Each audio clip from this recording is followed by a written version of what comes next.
are you? I'm very well. Thank you for joining me. So Pleasure. before we talk about oil and gas, which I want to get to, I have a question for you from a listener. This is Michael Dross, who lives in Florida, and he wanted me to ask you, what three issues do you think the Republican candidates have the upper hand on over President Obama in a debate? Well, that's very good. That's a moving thing. I think obviously those things that have failed, like Solyndra, maybe over health care. That's more open. It depends on how much he can defend his own position.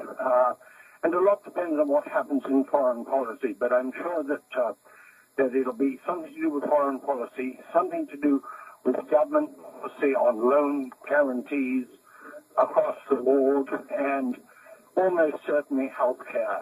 They will feel they're quite right on. All you have to do to have an issue is to really believe something deeply yourself, and to have a defensible position to sustain that belief.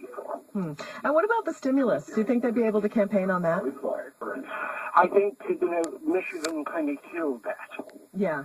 I think Michigan killed that. That was worked to death.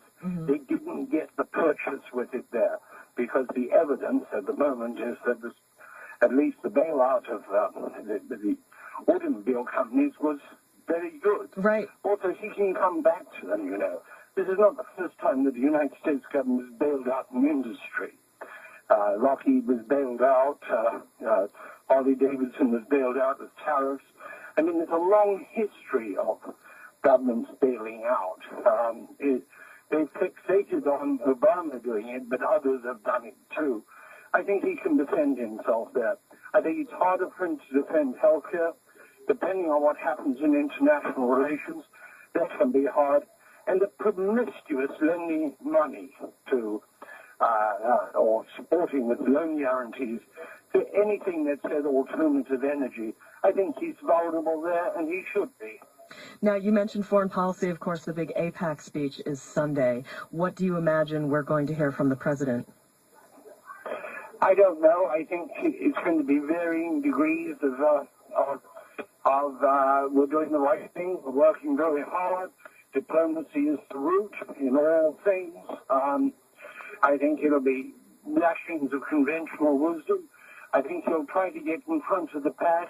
He'll try to be presidential. He'll probably come up with something about, he's already starting to do it, talking tough about Iran.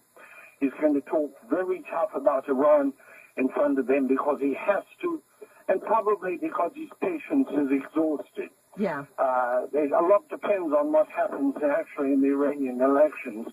But they're not going to capitulate on enrichment, so it's a very grave moment.